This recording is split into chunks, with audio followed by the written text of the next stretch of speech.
ਬੁੱਧੂ ਸ਼ਾਹ ਧੰਨ ਧੰਨ ਸ਼੍ਰੀ ਗੁਰੂ ਗੋਬਿੰਦ ਸਿੰਘ ਜੀ ਮਹਾਰਾਜ ਦੇ ਕੋਲ ਬਹੁਤ ਦਿਨ ਉਹਨਾਂ ਦੇ ਪਾਸ ਰਿਹਾ ਤੇ ਸੱਚੇ ਰਾਸਤੇ ਦਾ ਉਪਦੇਸ਼ ਲੈ ਕੇ ਬਹੁਤ ਆਨੰਦ ਹੋਇਆ।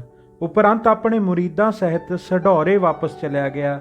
ਇਸ ਤਰ੍ਹਾਂ ਸਤਿਗੁਰੂ ਜੀ ਪੌਂਟੇ ਵਿੱਚ ਕੋਤਕ ਰਚ ਕੇ ਸੇਵਕਾਂ ਨੂੰ ਨਿਹਾਲ ਅਤੇ ਸ਼ਤਰੂਆਂ ਨੂੰ ਕੰਪਾਏਮਾਨ ਕਰਦੇ ਸਨ। ਚੌਂ ਪਾਸਿਆਂ ਤੋਂ ਸੰਗਤਾਂ ਬੜੇ ਪ੍ਰੇਮ ਤੇ ਸ਼ਰਧਾ ਨਾਲ ਆਣ ਕੇ ਚੰਗੇ ਸ਼ਸਤਰ, ਘੋੜੇ ਅਤੇ ਬਸਤਰ ਆਦਿਕ ਦਰਸ਼ਨ ਕਰਕੇ ਭੇਟਾਂ ਕਰਦੀਆਂ ਸਨ। ਨਿੱਤਾ ਪ੍ਰਤੀ ਸਿੱਖ ਸੰਗਤਾਂ ਬੇਅੰਤ ਧਨ ਲੈ ਕੇ ਆਪ ਜੀ ਦੇ ਦਰਸ਼ਨ ਕਰਨ ਆਉਂਦੀਆਂ ਅਤੇ ਯੋਧੇ ਆਪ ਦੀ ਸੈਨਾ ਵਿੱਚ ਭਰਤੀ ਹੋਣ ਵਾਸਤੇ ਆਉਂਦੇ ਅਤੇ ਭਰਤੀ ਹੋ ਕੇ ਸਤਿਗੁਰੂ ਜੀ ਦੀ ਪ੍ਰਸੰਨਤਾ ਪ੍ਰਾਪਤ ਕਰਦੇ। ਨਾਮਦਾਨ ਦਾ ਉਪਦੇਸ਼ ਅਤੇ ਮਨਚਿੰਦੇ ਫਲ ਦੇ ਕੇ ਆਪ ਜੀ ਆਪਣੇ ਸੇਵਕਾਂ ਨੂੰ ਸਦਾ ਹੀ ਨਿਹਾਲ ਕਰਦੇ ਰਹਿੰਦੇ। ਸਤਿਗੁਰੂ ਜੀ ਜੰਗਲ ਵਿੱਚ ਸ਼ਿਕਾਰ ਕਰਕੇ ਅਨੇਕਾਂ ਜਾਨਵਰਾਂ ਦੀ ਕਲਿਆਣ ਕਰਕੇ ਉਹਨਾਂ ਦੇ ਜਨਮ ਮਰਨ ਕੱਟ ਦਿੰਦੇ। ਨਗਰ ਦਾਮਲਾ ਜ਼ਿਲ੍ਹਾ ਕਰਨਾਲ ਦੇ ਕੁਝ ਪਠਾਨ ਪਾਤਸ਼ਾਹ ਔਰੰਗਜ਼ੇਬ ਦੀ ਫੌਜ ਵਿੱਚ ਨੌਕਰ ਸਨ। ਉਹਨਾਂ ਤੋਂ ਕੋਈ ਖੁਨਾਮੀ ਹੋ ਗਈ, ਜਿਸ ਕਰਕੇ ਪਾਤਸ਼ਾਹ ਨੇ ਉਹਨਾਂ ਨੂੰ ਫੌਜ ਵਿੱਚੋਂ ਕੱਢ ਦਿੱਤਾ ਅਤੇ ਪਾਤਸ਼ਾਹੀ ਫਰਮਾਨ ਜਾਰੀ ਕਰ ਦਿੱਤਾ ਕਿ ਇਹਨਾਂ ਨੂੰ ਕੋਈ ਨੌਕਰ ਨਾ ਰੱਖੇ। ਇਹ ਪਾਤਸ਼ਾਹ ਦੇ ਕਸੂਰਵਾਰ ਹਨ। ਨੌਕਰੀ ਤੋਂ ਜਵਾਬ ਮਿਲ ਜਾਣ ਕਰਕੇ ਉਹ ਖਰਚ ਹੱਥੋਂ ਬਹੁਤ ਤੰਗ ਹੋ ਗਏ। ਜਦ ਇਹਨਾਂ ਨੂੰ ਪਤਾ ਲੱਗਾ ਕਿ ਗੁਰੂ ਸਾਹਿਬ ਜੀ ਆਪਣੇ ਪਾਸ ਜਵਾਨਾਂ ਨੂੰ ਨੌਕਰ ਰੱਖ ਰਹੇ ਹਨ ਤਾਂ ਉਹ ਪੁੱਛ ਕੇ ਸੈਯਦ ਬੁੱਧੂ ਸ਼ਾਹ ਪਾਸ ਸਢੌਰੇ ਪਹੁੰਚੇ। ਉਹਨਾਂ ਨੂੰ ਇਹ ਪਤਾ ਲੱਗ ਚੁੱਕਿਆ ਸੀ ਕਿ ਬੁੱਧੂ ਸ਼ਾਹ ਦੀ ਗੁਰੂ ਜੀ ਨਾਲ ਬਣ ਆਈ ਹੈ ਅਤੇ ਗੁਰੂ ਜੀ ਪਾਤਸ਼ਾਹੀ ਫਰਮਾਨ ਦੀ ਵੀ ਕੋਈ ਪਰਵਾਹ ਨਹੀਂ ਕਰਦੇ। ਇਸ ਕਰਕੇ ਸੈਯਦ ਜੀ ਦੀ ਰਾਹੀਂ ਉਹਨਾਂ ਨੂੰ ਨੌਕਰੀ ਮਿਲ ਜਾਏਗੀ। ਇਹ ਗਿਣਤੀ ਵਿੱਚ 500 ਸਨ। ਸਾਈਂ ਬੁੱਧੂ ਸ਼ਾਹ ਪਾਸ ਪਹੁੰਚ ਕੇ ਉਹਨਾਂ ਨੇ ਆਪਣਾ ਬਿਰਤਾਂਤ ਦੱਸਿਆ ਅਤੇ ਬੇਨਤੀ ਕੀਤੀ ਕਿ ਸਾਨੂੰ ਗੁਰੂ ਜੀ ਪਾਸ ਉਹਨਾਂ ਦੀ ਸੈਨਾ ਵਿੱਚ ਭਰਤੀ ਕਰਵਾ ਦਿਓ। ਅਸੀਂ ਰੁਜ਼ਗਾਰ ਤੋਂ ਬਿਨਾਂ ਬੜੇ ਦੁਖੀ ਹਾਂ।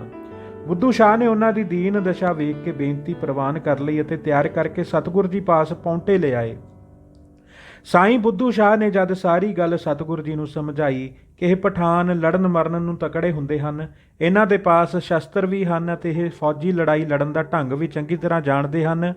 ਜੇ ਤੁਸੀਂ ਇਹਨਾਂ ਨੂੰ ਆਪਣੀ ਸੈਨਾ ਵਿੱਚ ਰੱਖ ਲਵੋਗੇ ਤਾਂ ਤੁਹਾਡੀ ਸੈਨਾ ਬਹੁਤ ਮਜ਼ਬੂਤ ਹੋ ਜਾਵੇਗੀ। ਇਹਨਾਂ ਵਿੱਚ 4 ਸਰਦਾਰ ਹਨ, ਜਿਨ੍ਹਾਂ ਦੇ ਨਾਮ ਇਹ ਹਨ ਭੀਖਣ ਖਾਂ, ਕਾਲੇ ਖਾਂ, ਨਜ਼ਾਬਤ ਖਾਂ ਅਤੇ ਹਯਾਤ ਖਾਂ।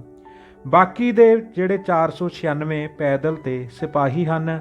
ਸਤਿਗੁਰੂ ਜੀ ਨੇ ਬੁੱਧੂ ਸ਼ਾਹ ਪਾਸੋਂ ਸਭ ਕੁਝ ਸੁਣ ਕੇ ਆਪਣੇ ਦੀਵਾਨ ਨੰਦ ਚੰਦ ਨੂੰ ਹੁਕਮ ਕੀਤਾ ਕਿ ਇਹਨਾਂ ਸਾਰਿਆਂ ਦੇ ਆਪਣੀ ਸੈਨਾ ਵਿੱਚ ਨਾਮ ਲਿਖ ਲਵੋ। ਸਿਪਾਹੀ ਦਾ 1 ਰੁਪਇਆ ਅਤੇ ਸਰਦਾਰਾਂ ਦੇ 5 ਰੁਪਏ ਰੋਜ਼ਾਨਾ ਲਾ ਦਿਓ। ਸਤਿਗੁਰੂ ਜੀ ਦਾ ਇਹ ਹੁਕਮ ਸੁਣ ਕੇ ਪਠਾਨ ਬਹੁਤ ਖੁਸ਼ ਹੋ ਗਏ ਅਤੇ ਗੁਰੂ ਜੀ ਦਾ ਉਹ ਬਹੁਤ ਜਸ ਕਰਨ ਲੱਗੇ। ਇਸ ਤਰ੍ਹਾਂ ਪਠਾਨਾਂ ਨੂੰ ਨੌਕਰ ਰਖਾ ਕੇ ਬੁੱਧੂ ਸ਼ਾਹ ਕੁਝ ਦਿਨ ਪਿੱਛੋਂ ਗੁਰੂ ਜੀ ਦਾ ਧੰਨਵਾਦ ਕਰਦਾ ਹੋਇਆ ਆਪਣੇ ਨਗਰ ਸਢੌਰੇ ਨੂੰ ਚਲਿਆ ਗਿਆ। ਸਤਿਗੁਰੂ ਜੀ ਰੋਜ਼ ਜੰਗਲਾਂ ਵਿੱਚ ਜਾਂਦੇ ਅਤੇ ਸ਼ੇਰਾਂ ਨੂੰ ਲੱਭ ਕੇ ਸ਼ਿਕਾਰ ਕਰਦੇ।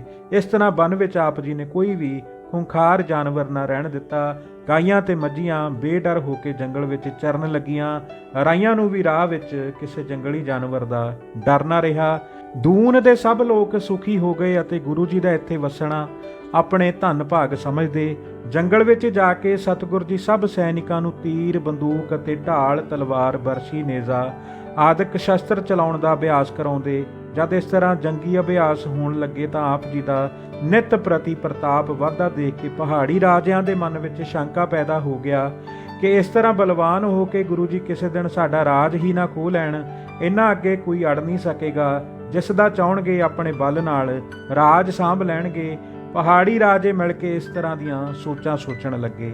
ਸਤਿਗੁਰੂ ਜੀ ਦੀਆਂ ਦਿਨ ਪ੍ਰਤੀ ਪ੍ਰਭੂਤਾ ਦੀਆਂ ਖਬਰਾਂ ਬਾਬਾ ਰਾਮ ਰਾਏ ਜੀ ਨੂੰ ਵੀ ਮਿਲਦੀਆਂ ਰਹਿੰਦੀਆਂ ਸਨ। ਉਹਨਾਂ ਦੇ ਮਨ ਵਿੱਚ ਵੀ ਸ਼ੰਕਾ ਪੈਦਾ ਹੋ ਗਿਆ ਕਿ ਭਾਵੇਂ ਗੁਰੂ ਜੀ ਦੇ ਆਦਮੀ ਪੱਕਾ ਭਰੋਸਾ ਦੇ ਗਏ ਸਨ ਕਿ ਗੁਰੂ ਜੀ ਦਾ ਤੁਹਾਡੇ ਨਾਲ ਕੋਈ ਵਿਰੋਧ ਨਹੀਂ ਹੈ, ਪਰ ਫਿਰ ਵੀ ਕੀ ਪਤਾ ਕੋਈ ਐਸੀ ਗੱਲ ਹੋ ਜਾਵੇ। ਇਸ ਕਰਕੇ ਆਪ ਉਹਨਾਂ ਨੂੰ ਮਿਲ ਕੇ ਗੱਲਬਾਤ ਕਰਨੀ ਚਾਹੀਦੀ ਹੈ, ਪਰ ਉਹਨਾਂ ਪਾਸ ਪੌਂਟੇ ਜਾਣਾ ਵੀ ਉਚਿਤ ਨਹੀਂ ਹੈ, ਕਿਉਂਕਿ ਇਸ ਤਰ੍ਹਾਂ ਮੈਨੂੰ ਉਹ ਸਾਰੇ ਲੋਕ ਛੋਟਾ ਸਮਝਣ ਲੱਗ ਪੈਣਗੇ ਜੋ ਹੁਣ ਤੱਕ ਮੈਨੂੰ ਵੱਡਾ ਕਰਕੇ ਮੰਨਦੇ ਹਨ।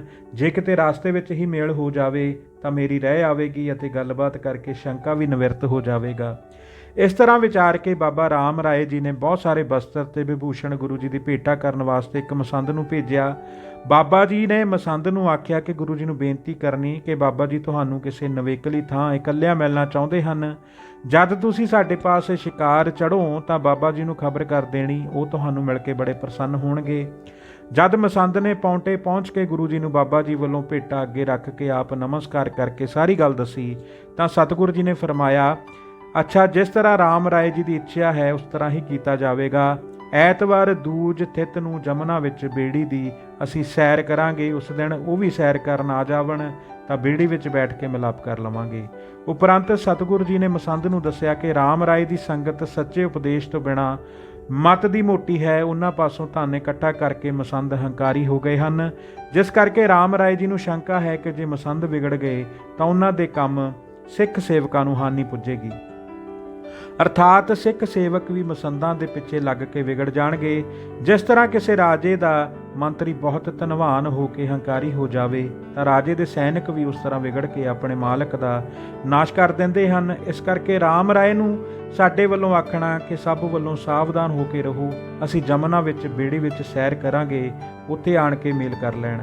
ਬਾਬਾ ਰਾਮ ਰਾਏ ਜੀ ਦਾ ਮਸੰਦ ਇਸ ਤਰ੍ਹਾਂ ਸਾਰੀ ਗੱਲਬਾਤ ਸੰਪੂਰਨ ਕਰਕੇ ਵਾਪਸ ਚਲਿਆ ਗਿਆ ਤੇ ਉਹਨਾਂ ਨੂੰ ਸਤਿਗੁਰੂ ਜੀ ਨਾਲ ਜਮਨਾ ਵਿੱਚ ਮਿਲਣ ਦੀ ਗੱਲ ਸਮਝਾ ਦਿੱਤੀ, ਜਿਸ ਨੂੰ ਸੁਣ ਕੇ ਰਾਮ ਰਾਏ ਜੀ ਸੰਤੁਸ਼ਟ ਹੋ ਗਏ। ਜਦ ਐਤਵਾਰ ਦੂਜ ਥਿੱਤ ਦਾ ਨਿਯਤ ਕੀਤਾ ਹੋਇਆ ਦਿਨ ਆਇਆ ਤਾਂ ਬਾਬਾ ਰਾਮ ਰਾਏ ਕੁਝ ਸਿੱਖਾਂ ਨੂੰ ਨਾਲ ਲੈ ਕੇ ਘੋੜੇ ਤੇ ਸਵਾਰ ਹੋ ਕੇ ਜਮਨਾ ਘਾਟ ਨੂੰ ਚੱਲ ਪਏ। ਇੱਧਰ ਸਤਿਗੁਰੂ ਜੀ ਵੀ ਮਾਮਾ ਕਿਰਪਾਲ ਚੰਦ ਆਦਿ ਯੋਧਿਆਂ ਨੂੰ ਨਾਲ ਲੈ ਕੇ ਜਮਨਾ ਦੇ ਨਿਯਤ ਸਥਾਨ ਤੇ ਪਹੁੰਚ ਕੇ ਆਪਣੇ ਸੂਰਮਿਆਂ ਦੇ ਘੋੜ ਸਵਾਰੀ ਦੇ ਕਰਤੱਵ ਦੇਖਦੇ ਰਹੇ ਅਤੇ ਫਿਰ ਬੇੜੀ ਵਾਲੇ ਮਲਾਹ ਨੂੰ ਹੁਕਮ ਦੇ ਕੇ ਬੇੜੀ ਵਿੱਚ ਸਵਾਰ ਹੋ ਗਏ। ਦੂਜੇ ਪਾਸਿਓਂ ਬਾਬਾ ਰਾਮ ਰਾਏ ਵੀ ਪਹੁੰਚ ਗਏ ਅਤੇ ਸਤਿਗੁਰੂ ਜੀ ਨੂੰ ਨਮਸਕਾਰ ਕਰਕੇ ਬੇੜੀ ਵਿੱਚ ਬੈਠ ਗਏ।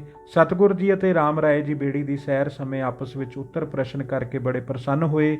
ਬੇੜੀ ਵਿੱਚ ਰਾਮ ਰਾਏ ਜੀ ਨਾਲ ਗੁਰਦਾਸ ਅਤੇ ਤਾਰਾ ਦੋਵੇਂ ਭਾਈ ਸਨ ਅਤੇ ਸਤਿਗੁਰੂ ਜੀ ਨਾਲ ਦੀਵਾਨ ਆਨੰਦ ਚੰਦ ਪੁਰੋਹਿਤ, ਦਇਆ ਰਾਮ, ਮਾਮਾ ਕਿਰਪਾਲ ਅਤੇ ਪੰਜ ਭਾਣਜੇ ਸੰਗੋ ਸ਼ਾਹ, ਜੀਤਮਲ, ਸਹਾਰੀ ਚੰਦ, ਗੰਗਾ ਰਾਮ ਅਤੇ ਗੁਲਾਬ ਰਾਏ ਬੀਬੀ ਵੀਰੋ ਦੇ ਸੁਪੁੱਤਰ ਸਨ। ਰਾਮ ਰਾਏ ਜੀ ਨੇ ਅਨੰਦਪੁਰ ਦਾ ਹਾਲ, ਰਾਜਾ ਭੀਮ ਚੰਦ ਆਦਿ ਦੀ ਵਿਰੋਧਤਾ ਤੇ ਨਾਨ ਦੇਸ਼ ਵਿੱਚ ਆਉਣ ਦੇ ਕਾਰਨ ਪੁੱਛੇ, ਜੋ ਸਤਿਗੁਰੂ ਜੀ ਨੇ ਪੂਰਨ ਵਿਸਥਾਰ ਨਾਲ ਸੁਣਾਏ। ਸਤਿਗੁਰੂ ਜੀ ਨੇ ਦੱਸਿਆ, ਰਾਜਾ ਭੀਮ ਚੰਦ ਸਾਡੇ ਪਾਸੋਂ ਧੋਖੇ ਨਾਲ ਹਾਥੀ ਲੈਣਾ ਚਾਹੁੰਦਾ ਸੀ, ਪਰ ਜਦੋਂ ਅਸਾਂ ਉਸ ਦੇ ਮਨ ਦੀ ਖੋਟ ਜਾਣ ਕੇ ਉਸ ਨੂੰ ਹਾਥੀ ਦੇਣੋਂ ਨਾ ਕਰ ਦਿੱਤੀ ਤਾਂ ਉਹ ਸਾਡੇ ਨਾਲ ਯੁੱਧ ਕਰਕੇ ਹਾਥੀ ਲੈਣ ਵਾਸਤੇ ਤਿਆਰੀ ਕਰਨ ਲੱਗਾ। ਪਰ ਅੱਗੋਂ ਜਦ ਉਸਨੇ ਸਾਡੀ ਤਿਆਰੀ ਦੇਖੀ ਤਾਂ ਫਿਰ ਉਸਨੇ ਰਾਜਿਆਂ ਨੂੰ ਆਖਿਆ ਕਿ ਜੇ ਹੁਣ ਗੁਰੂ ਜੀ ਨਾਲ ਲੜਾਈ ਕੀਤੀ ਤਾਂ ਉਸ ਦੇ ਲੜਕੇ ਦੇ ਵਿਆਹ ਵਿੱਚ ਵਿਘਨ ਪਵੇਗਾ, ਇਸ ਕਰਕੇ ਜੰਗ ਕਰਨ ਤੋਂ ਟਾਲਾ ਕਰ ਗਿਆ ਹੈ। ਇੱਥੇ ਅਸੀਂ ਰਾਜਾ ਨਾਨ ਦੇ ਸੱਦੇ ਨੂੰ ਪ੍ਰਵਾਨ ਕਰਕੇ ਉਸ ਦੇ ਰਾਜੇ ਵਿੱਚ ਜਮਨਾ ਦੇ ਕਿਨਾਰੇ ਆਪਣਾ ਆਸਣ ਲਾ ਲਿਆ ਹੈ।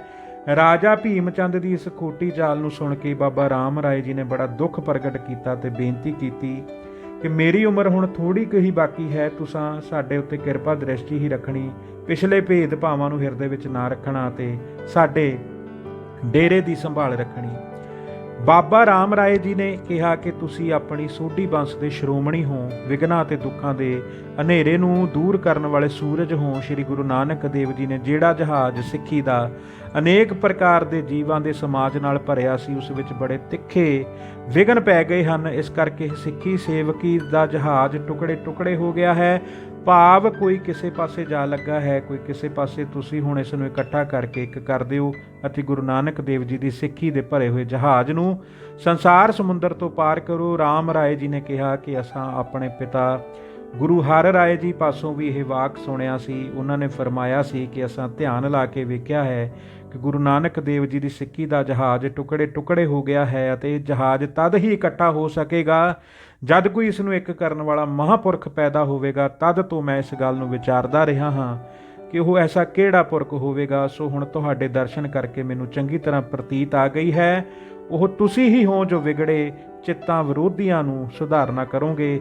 ਸਤਿਗੁਰੂ ਜੀ ਨੇ ਰਾਮ ਰਾਏ ਜੀ ਪਾਸੋਂ ਇਹ ਸੰਕੇਤ ਸੁਣ ਕੇ ਆਖਿਆ ਕਿ ਰਾਮ ਰਾਏ ਸੱਚਾ ਹੈ, ਇਹ ਗੁਰੂ ਘਰ ਨਾਲ ਪ੍ਰੇਮ ਰੱਖਣਾ ਚਾਹੁੰਦਾ ਹੈ, ਪਰ ਇਸ ਦੇ ਸਿੱਖ ਮਤ ਦੇ ਕੱਚੇ ਹਨ ਜੋ ਆਪਣੇ ਸਵਾਰਥ ਵਾਸਤੇ ਗੁਰੂ ਘਰ ਨਾਲ ਮੇਲ ਕਰਨ ਦੇ ਵਿਰੋਧੀ ਹਨ।